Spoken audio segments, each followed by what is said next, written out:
단 돈 10만 원 아끼려다 수백만 원을 통째로 토해낸 사연. 절대 남일이 아니에요.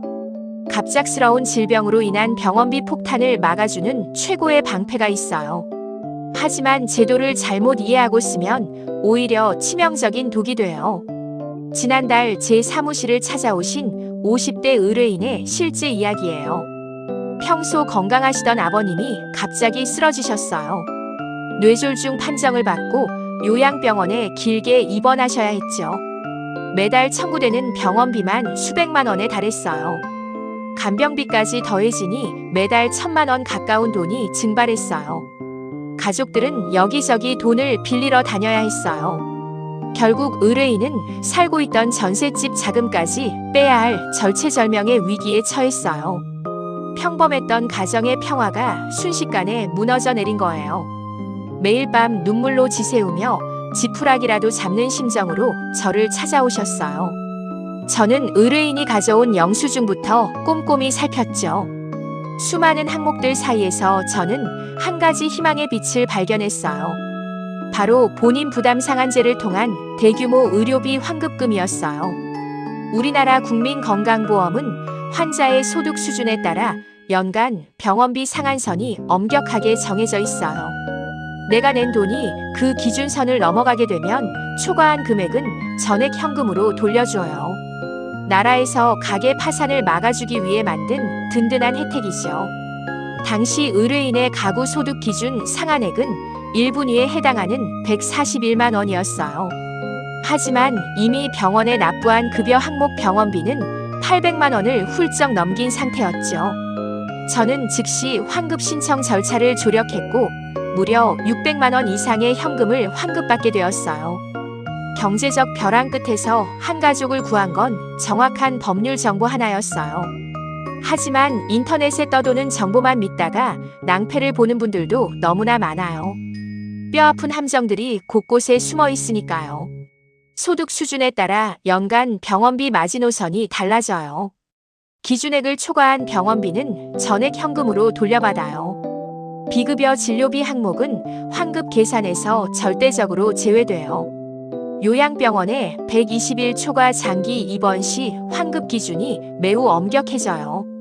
건강보험 25시 모바일 앱에서 1분 만에 내 환급금 조회가 가능해요. 일반인이 가장 많이 실수하거나 법률 브로커에게 속기 쉬운 사각지대 3가지를 경고해 드릴게요. 첫째, 비급여 항목의 함정이에요. 1인실이나 2인실 상급 병실료 차액, 추나요법, 임플란트 같은 비급여 진료비는 계산에서 완전히 빠져요. 무조건 영수증의 급여 본인 부담금 항목만 보셔야 헛고생을 피할 수 있어요. 둘째, 요양병원 장기 입원에 따른 무서운 페널티예요.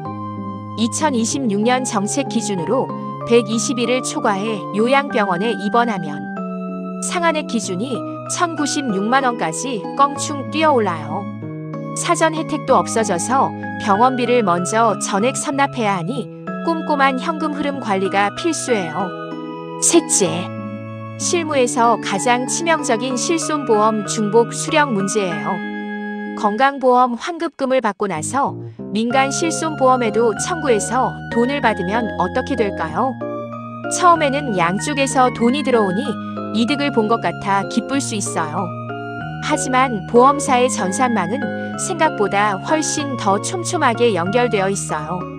몇 달 뒤 보험사로부터 무서운 환수 내용 증명 우편물을 받게 돼요. 중복 수령액은 부당이득으로 간주되어 원금은 물론 이자까지 더해 토해내야 하죠. 몰랐다고 변명해도 법정에서는 절대 통하지 않아요. 전문가의 시선으로 냉정하게 말씀드릴게요. 법은 권리 위에 잠자는 자를 결코 보호해주지 않아요. 2024년 대법원 판례에 따르면 건강보험공단에서 돌려받은 이 환급금은 국가가 환자 대신 납부해준 돈이에요. 따라서 실손의료보험의 보상 대상에서 전면 배제된다는 것이 대한민국 최고법원의 최종 판단이에요. 제대로 알지 못하고 2번 받았다가는 큰 코 다치게 돼요. 법률 지식은 가계를 지키는 가장 강력한 무기예요. 정당한 내 권리는 누구도 대신 찾아주지 않아요. 지금 당장 스마트폰을 켜보세요. 건강보험25시 앱을 다운로드하고 숨은 환급금이 있는지 바로 조회하세요. 메뉴에서 지급 계좌를 사전에 등록해두면 매년 알아서 내 통장으로 입금돼요. 주의하실 점은 이 환급 권리가 발생일로부터 3년이 지나면 영원히 소멸한다는 거예요. 여러분의 소중한 재산을 절대 허공에 날리지 마세요. 오늘 영상이 여러분의 가계 경제를 지키는데 도움이 되셨다면 구독과 좋아요 부탁드려요. 더 상세한 서류 양식과 관련 대법원 판례 전문은 설명란의 블로그 링크에 모두 정리해 두었어요. 안심 이코노미에서 여러분의 정당한 권리와 숨은 돈을 확실하게 찾으시길 바랄게요. 고맙습니다.